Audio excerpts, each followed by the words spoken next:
From the time I could verbally express myself, around the age of 1 or 2, I never stopped asking the question, why? It used to drive my parents crazy, but now I'm old and the never-ceasing why is still very much a part of my thought processes. There is one big why I'd like to share with you that hounded me for the longest time, but over time and a great deal of study, I think I have come to know the answer. So I thought I'd share it with you, my audience. You know, I get a lot of the answers to the what, how, who, and when of all the events found in the Tanakh. I have studied them for decades now. However, in all that time spent digging deep into the Torah, prophets, writings, Talmud, Midrash, and tales of Jewish history, and comparing it to many other philosophies and religions that have come and gone over the course of the last 250,000 years, there was still one question I had yet to find a satisfactory answer to: the why. Why did HaShem pick the area today we call Israel? Why Jerusalem? Why Mount Moriah for its temple complex? I get the why of the people. It chose such as Abraham and his offspring through the particular genetic line of Isaac and Jacob and his 12 sons and 1 daughter.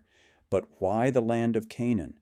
Why not have Avram stay in Sumer, or have him move to the area in Turkey where we know from the Midrash Noah and Shem were still alive at that time in Avram's life? Why send him to the area we call Israel today?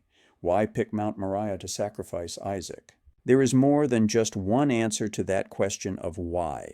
Of course, geography is crucial as to Hashem's choice. If you look at a map, the land of Canaan is the land bridge between 3 continents: Africa, Asia, and Europe. Every empire worth its salt, Sumer, Akkad, Egypt, Assyria, Babylon, Persia, Greece, Rome, had to march through it. Jerusalem sits smack in the middle of trade routes, armies, and ideas. In other words, Israel then, as it is today, was never a backwater. It was the center stage of history. If HaShem wanted its message to ripple across the world, planting it in Canaan was like putting it at the busiest intersection of the ancient world with the largest shiny billboard nobody was going to miss.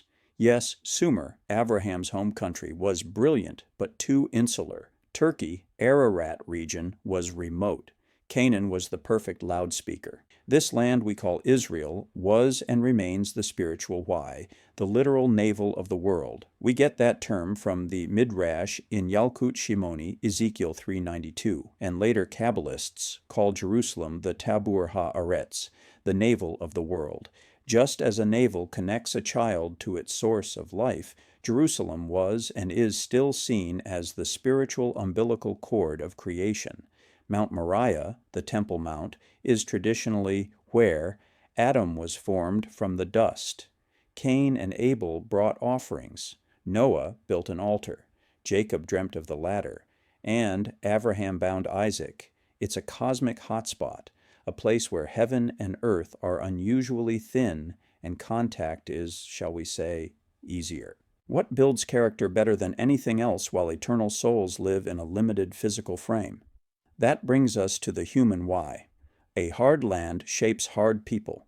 Canaan is a harsh place, not as fertile as Egypt's Nile Valley, not as stable as Mesopotamia's rivers. Rainfall is unpredictable. Famines were and are commonplace, and surrounding enemies are relentless. That kind of land produces resilience and dependence on HaShem. The Torah itself says, in Devarim chapter 11, verses 10 through 12, that unlike Egypt, Israel must rely on rain from heaven, teaching the people that they must constantly look upward. No Nile, no Euphrates. Just trust in HaShem. So maybe HaShem picked the land precisely because it would shape the people into the covenantal partners it wanted them to be. Then we come to the why of Mount Moriah. Mount Moriah isn't just some random hill. Its very name comes from mor, meaning myrrh, incense, bitterness, and yira, or fear and awe. It's the place of ultimate surrender, beautifully portrayed by our father Abraham's binding of Isaac, where fear, love, and sacrifice collide head-on.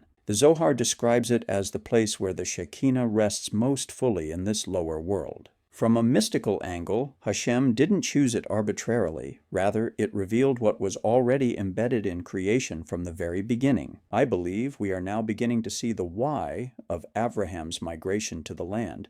HaShem would show him, the land of Israel.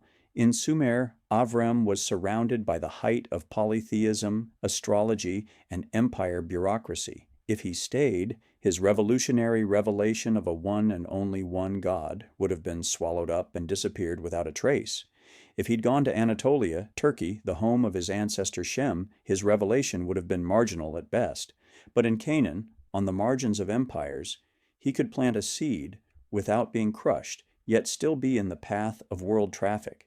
His descendants could grow in Egypt, survive exile in Babylon, and return again, always orbiting this chosen strip of land. Then again, it may just come down to the brutal why, because why not? Sometimes the best Jewish answer is the simplest. Why this land? Because HaShem said so. The Torah presents it as an act of divine will, not geography or politics. And maybe part of trust is accepting that some whys are less about reason and more about relationship. Just like we don't always know why we love the people we love, we just do. When I'm pushed for the shortest answer version, I simply say, Israel is the world's crossroads. Jerusalem is the world's navel. Mount Moriah is the world's beating heart. Put all three together, and you get the place where eternity touches time. Perhaps that will have to be enough of an answer until we meet HaShem face to face on the other side. Thank you for watching this video or reading the text of this message. All my videos and writings can be found on Rumble, YouTube, Locals, Substack, and Blogger. Please like, subscribe, and share. Until next time, this is Shmuel ben Shlomi wishing you shalom.